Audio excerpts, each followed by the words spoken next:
Shishimaru followed his secretary's gaze and scowled. I turned to look, and saw another tall man in a soaking wet suit, one with very thin arms and legs. He was surrounded by other men in suits, and they were hurriedly leaving. Eh? What? Was he listening? The chief of staff's boy was. Really? Kumoy. Oh, his opponent in the election. The election card had been blaring the name. Kumataku. Now that they'd returned to their senses, the lot of them were immediately turning their attention back to the election. I had no idea how effective rushing to the place where people had died and making a scene would be. No, I suppose they did. In a town this small, the leader would be blamed for any tragedy at all. Those that had survived here were hardly out of danger yet, and there could well be others in danger somewhere else. At this point, a thought struck me. The others. When we left Arrow Cross, the van telling people to gather at the Budogoka gym was heading slowly towards the harbour. People from the harbour wouldn't have been able to reach the gym faster than us. Possessed by that unnatural fear, the gym was hardly the only place they could be affected. Like the people in the temple, it would take hold anywhere a large number of people would gather. Was there something like that in the harbour? From what I'd seen, it was all little shops and inns.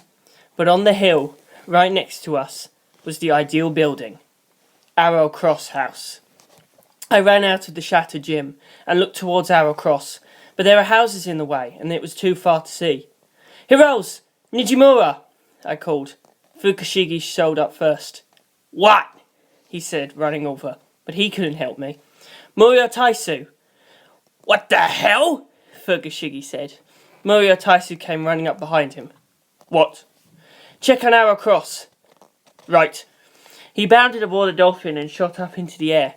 Shishimaru came running after us. Ha! I knew it! You kids can fly! I ignored him. Murio Taisu glanced down at us, then flew off towards Arrow Cross without another word. The other two dolphins came down to us. "Fukushigi, come on!" Right! He must have seen something wrong. Fukushigi agreed, and the two of us jumped onto the dolphins. The dolphins flew away. Hey! What's going on? Shishimaru yelled. I could see it now. The Arrow Cross house was rocking from side to side. The signal we'd agreed on. We'd noticed too late. The dolphins were travelling even faster than before. There was no air pressure or vibrations, just the overwhelming sense of speed, the scenery blowing past so fast I imagined I could feel the inertia in the wind on my face, and nearly fell off. I gripped my teeth and tried to keep my fingers from slipping off the dolphin's fin, and at last we reached the Arrow Cross house. I could smell gasoline and see the empty tanks everywhere. I didn't see fire. "Sugimoto!" I called out. Fukushigi and I jumped down and burst into the house to find it empty. I went through the west sunroom into the study, but found no burned bodies, no sign anyone had been here. It was the same as we'd left it. Huh? We looked at each other, confused. "Over here!" a voice called. Murio Taisu had Sugimoto cradled in his arms. "You okay? What happened?" we called, running over. "She's unharmed," Murio Taisu said. "Just in shock. People from the harbour came up, hell-bent on burning the house down." As a stand capable of moving this house, or its predecessor, the Cube House, that must have felt like they were trying to kill her. But what happened to them? "They're all under the house. Raimi stuck them all down there." Oh, so Arrow Cross moving wasn't an SOS, but a result of the battle. Relieved, I flopped down on the floor. "I thought my hunch had come true," I said, still unsure why I'd had the hunch to begin with. Was it detective sense speaking? But it really did seem to be just some vague, baseless anxiety. If only I had some context to tie it to. Anything like that. The order of events. "I'm going to put Raimi in her bed." "Can you stand?" She couldn't even answer, so he shifted her weight so he could carry her in his arms and headed out the west door of the study. "Even so, what's happening to my Morio?" Fukushigi said, and stomped out the east door. Suddenly exhausted, I laid back on the rug the desk rested on, and felt a strange lump under my back. What could it be? A small depression, but it felt hard. I peeled the rug back, and found a door. A door in the floor. I moved Rohan's desk aside, rolled up the rest of the rug, and exposed the entire door. It was a rectangular door hidden in the middle of the interior hall. How would anyone know it was here? The front of the door was covered in the same carpet as the rest of the room, and the doorknob was recessed. To turn it, you had to hook a finger in and pull it out. The thing under my back had been the small groove your finger went in. It was sheer chance I'd found it at all. If I opened this, would I see beneath the arrow cross, where all the people Sugimoto had hidden there lay piled on top of each other? Didn't seem likely. For one thing, this door opened outwards. There was no gap between the bottom of our cross and the ground. The whole point was to keep air from getting to Rohan and Fukushigi. There should be no way that a door could ever open downwards, and yet here was a door that did. Where could it lead? I made up my mind, turned the knob, and let the door fall inside. It opened. The door fell into an empty space that should not exist. Inside was a space exactly the same as the study. Rohan's desk and the carpet were nowhere to be found, but it was otherwise an exact copy of the room I was in. I was looking down on it from the middle of the ceiling. On the floor below me I saw another door. Did that open to another room below? I stuck my head through the door and looked around the room below. There were doors on all four sides, the same as the ones in this room that led to the sunrooms. But there was no way this room could exist in the Arrow Cross. So this wasn't the Arrow Cross house, but a room in the Cube house. Only the surface layer had changed into the Arrow Cross house. The Cube house still remained within. The laws of physics didn't apply to stands. So of course I wanted to climb down into that room, which meant I had to think. I didn't have a rope. I wondered if I could lay the rug down with the desk, lower myself a metre or two with that, and then jump the rest of the way. But it looked a bit too far, and I didn't think the desk was heavy enough. Then I had an idea. "Jacques! Enzo! Johanna!" I called. I waited a moment, and sure enough, one of the dolphins came swimming through the air towards me, clucking. The one I'd ridden both times before. "Jacques? Enzo? Joanna?" Bounce, bounce. She did a circle around me and then did a flip. "Joanna, can you give me a ride down there?" She slid through my legs and immediately plunged through the door.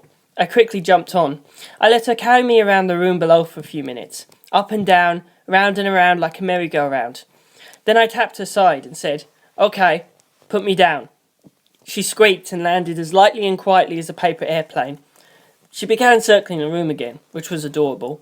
I wanted to keep her, but she wasn't my stand, and asking Murataisu for her would just make him mad. The carpet on the floor was the same as the one upstairs. I bent down, pulled on the knob and opened it. There was another room below it. It too was identical to the study. There was yet another door in the floor. "Joanna!" I called, and had her take me down again. I opened this door too, and found another copy of the study. I had Joanna take me down again, into the third room down from the original study, and opened the door in that floor, and found another room below that. But this wasn't a new room. I'd seen it before. It was the same as all of them, but this one had Rohan's desk. It had the rolled up rug, and the door in the floor was open. I was looking down from the ceiling, but I could see another door through the door in the floor, and that door was open too, and beyond that I saw a dolphin fly past, and in the room with the dolphin I saw someone. Me. I was crouched over an open door, looking down. Through three doors like the one I was looking through, I could see the back of my own head 4 rooms below. I looked up. Beyond the door in the ceiling I'd just come through, and beyond that, I could see someone in a door I'd never noticed before, a door in the ceiling to Rohan's study. Still looking up, I waved, and so did the person floor 4s above me. It was me again. I was above me and below me. It was like standing between 2 mirrors. Leaving the door open, I stood up, moved over to the door to the east and opened it. I'd assumed it would lead to a sunroom, or the hall leading to the sunrooms, but to my surprise it was neither. Just another study. Ah! I went to the middle of the room, and of course there was another door in the floor. I bent down and opened it. It led to Rohan's study, but to my surprise, didn't open a door in the wall, but a door in the ceiling. This was a habitable tesseract. The house that stood here before this one was a simple square building, but this was also bizarre, in that it had no windows or doors. That's what Rohan had said, but of course it didn't have any doors on the outside. What I'd been able to see wasn't the outside of the building so much as the boundary between it and the world. The study was a cube, and on each of its 6 sides, in other words the 4 walls to the north, south, east and west, as well as the floor and ceiling, there was another identical cube. Each of those cubes were linked to each other, for a total of 8 cubes leading into one another. The furthest cube outturned in on itself and was surrounded by the other 7. This was a tesseract, but the way the space twisted and turned was a logical abstraction, only possible in 3 dimensions with the power of a stand. And because this was also a house, even though it was a tesseract, it followed a bizarre set of rules that defied logic and physics. Namely, 1. Parallel movements remain on the floor. 2. Doors on the floor always connect to the ceiling. 3. The side doors to Rohan's study don't connect to the next rooms of the cube house, but to the halls of the arrow house. I'd climbed 3 down from Rohan's study and moved 1 sideways and opened the door. This floor door should have led to the side walls of Rohan's study, but it seemed the study had turned to meet me, and I'd opened the door in the ceiling instead. This was inconsistent with physics and unnerving, so I decided to return the way I came, shutting the doors as I went. I closed the door beneath me and went back through the side door. I'd lost track of if this was the north, south, east or west door, but I shut the door behind me, closed the door in the floor, rolled Joanna up to the room above, shut that door, rolled Joanna up again, and closed the door on the floor of that room. 1 more room above and I'd be in the study again. I was about to call Joanna again when a door I'd never opened slammed shut. "Who's there?" I called out. No answer, but someone was there. Someone hiding in the next room over from the room below Rohan's study. In the room to the south, a room you couldn't get to directly from the study. Creepy. "Joanna!" I called the dolphin and went back up to the study. I hopped off and quickly closed the door. There was no lock. Oh well. I put the rug back and moved the desk a little from its original position, resting it on top of the door, so that if someone opened the door from the inside, the legs of the desk would hit them. If that didn't hurt them, there was a lot of stuff on the desks that would fall off and make a noise, and even if we didn't notice, they'd never be able to put it all back in the right place, so at least I'd know the door had been opened. The cube house didn't share any links to the arrow house other than the study, so the only thing left was the door in the ceiling. I looked up, thinking, but then... "Hey, Joestar!" Fukushigi yelled, bursting in. I jumped a foot in the air. What? What? "Come on! You gotta see this!" Wasn't enough happening already? I thought, annoyed. But since I was scared of whoever was hiding in the cube house, I followed Fukushigi outside. "Look at that!" In the distance I could see another island, thundering. I couldn't actually hear it, but it was clearly moving very quickly, across the ocean towards Morio. Morio wasn't the only island ship. Nero Island was covered in rocks, and was about the 10th the size of Morio. It had come from just south of Sardinia, the 2nd largest island in Italy. It was the headquarters of a mafia group, called the Passion family. End of chapter 6.